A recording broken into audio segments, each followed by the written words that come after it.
Bonjour, j'espère que vous allez bien. Aujourd'hui, je vous présente l'histoire de Thérèse, une jeune fille qui a eu 3 enfants avec son père.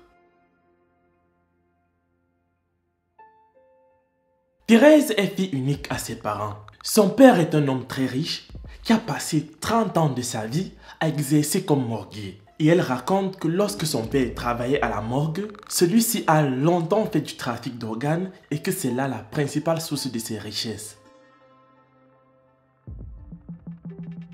Quand elle était petite, alors qu'elle jouait dans la chambre de ses parents, elle tombait parfois sur des mains humaines, des doigts, des orteils, des yeux, des oreilles, en tout cas des parties du corps humain.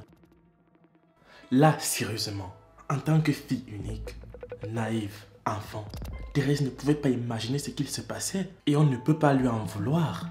Mais elle se souvient entre autres que lorsqu'elle avait 5 ans, son père a commencé à la toucher d'une façon étrange. Un matin, elle s'est réveillée et s'est rendue compte qu'elle avait fait pipi sur elle. Ce qui est surprenant, c'est que d'habitude, c'est sa maman qui se presse souvent dans la salle de bain pour essayer de la nettoyer. Mais ce jour-là, c'est son papa qui est entré dans la salle de bain. Mais il n'a même pas pris le temps de la nettoyer, de la laver, qu'il a immédiatement imposé à sa fille de se coucher, d'écarter ses jambes et y a mis son doigt. Là, la petite Thérèse a commencé à pleurer de douleur. Mais son père l'a grondée en la sommant de se taire, soit disant que c'était pour son bien. À partir de ce jour, cette pratique a continué durant toute son enfance jusqu'à l'âge de 9 ans où elle a eu sa première pénétration. Et devinez quoi? L'auteur, c'est son père. Sans surprise. Elle raconte après cet acte perfide et horrible que bien que sa maman l'ait vue en train de boiter, en train de pleurer de douleur, abusée, détruite, violée, elle lui a dit un truc qui allait rester là pour le restant de sa vie. J'ai eu ma première pénétration, je devais avoir 9 ans et c'était mon père.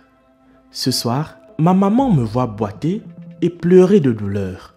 Elle m'a dit: supporte ma fille, ça va aller, papa fait ça pour notre bien. En tout cas, tu comprendras quand tu vas grandir. Voilà comment je deviens l'objet sexuel de mon père qui ne manquait pas une occasion de mettre sa longue chose dans mon petit truc. J'ai été recousu plusieurs fois le Jessica entre 9 ans et 14 ans. Et chaque fois après le rapport, c'est ma maman qui venait me nettoyer et me rappeler que c'était pour mon bien. Horrible. Quelle vie de misère. Quelle vie de galère. Et vous n'êtes pas au bout de vos surprises, car dorénavant, la vie de Teresa était une succession de frustrations et de larmes. Car souvenez-vous qu'elle n'a ni de frères, ni de sœurs, pas même d'amis à qui se confier. Par contre, elle vivait dans le luxe. Elle avait un chauffeur qui l'amenait à l'école chaque matin et la ramenait à la maison plus tard le soir. Et un soir, alors qu'elle est rentrée de l'école, étant fatiguée avec toute la famine et la saleté de l'école, son père l'a appelée dans la chambre. Sa mère était couchée et il lui a dit: « Coopère ma fille, c'est pour le bien de la famille. » Et immédiatement, sa mère s'est levée du lit et elle est sortie de la pièce. Je vous laisse alors imaginer la suite des événements. Quand elle sort, mon père me déshabille et c'était la première fois qu'il me mette sa longue chose par derrière. J'ai eu très mal que j'ai fait 11 jours à l'hôpital.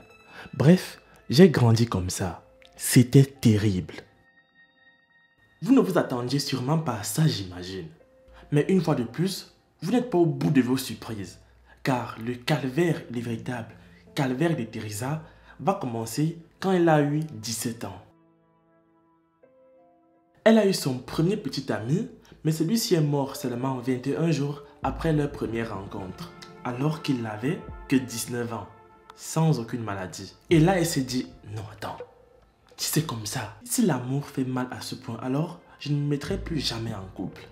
Elle est restée dans son coin, elle est restée en retrait, le temps de penser ses blessures, le temps d'oublier, le temps que la douleur se dissipe. Et 4 ans plus tard, lorsqu'elle a eu 21 ans, elle s'est dit: je vais encore essayer. Elle a rencontré un autre jeune homme avec qui elle est tombée amoureuse. Et même scénario, 21 jours après, celui-ci est également mort. Et là, c'était la goutte d'eau qui a fait déborder le vase. Teresa est rentrée chez elle, s'est enfermée dans sa chambre et a commencé à pleurer pendant plusieurs jours. Et un jour, alors qu'elle est triste dans sa chambre, en pleine larmes, son père ouvre la porte. Écoutez bien ce qu'il va lui dire. Ma fille, le jour où tu comprendras que tu es à moi seule, ta vie sera beaucoup plus belle. Tu as été accouchée pour moi. Tu es ma femme et jamais tu ne connaîtras un autre homme dans ta vie. Si un homme te drague et que vous commencez à avoir des projets ensemble, il mourra après 21 jours. Après ces paroles, Thérèse, bien qu'elle a déjà eu à subir des atrocités de son père, n'arrivait pas à y croire. Elle lui a demandé, « Donc c'est toi qui as tué Wilfried ?» Et Damien, elle a alors commencé à pleurer à haute voix et à chaudes larmes. Son père, voyant ça, l'a pris dans ses bras, a essayé de la consoler. Et à peine elle s'est calmée, qu'il l'a déshabillée et a commencé à coucher avec elle. Conséquence, elle a conçu sa première fille. 2 ans après, la mère de Teresa est morte et elle est restée seule avec son père et leur fille. Et peu de temps après, elle a conçu un deuxième enfant, cette fois-ci un garçon.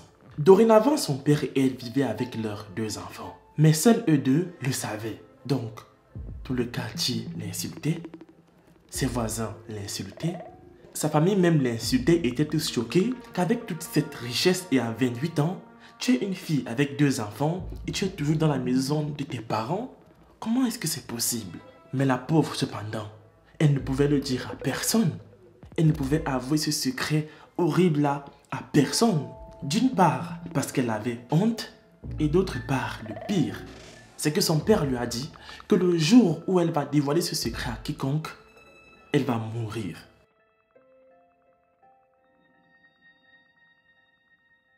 Aujourd'hui, elle n'a aucun avenir devant elle, juste des biens de son père. Actuellement, elle est enceinte d'un 3e enfant.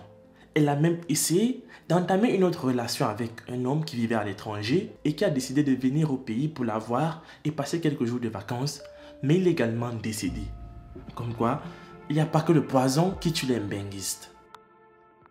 Mon père a été le pire de tous. Il m'a volé toute ma jeunesse, mes rêves, ma vie tout entière. Je ne vis que pour le servir. J'ai trouvé le courage de me confier pour la toute première fois de ma vie à quelqu'un à travers ce témoignage. Je sais que je vais peut-être mourir après ce témoignage, mais j'en avais marre de garder un si lourd secret en moi. Je me déteste. Je déteste mes enfants parce que quand je les regarde, je vois mes petits frères sortis de mes entrailles. Je déteste mon père. Telle est l'histoire de Teresa qui a ému le monde. Si tu as aimé cette vidéo, laisse un like, partage et abonne-toi. Moi je vous aime et on se retrouve la prochaine fois pour une nouvelle histoire.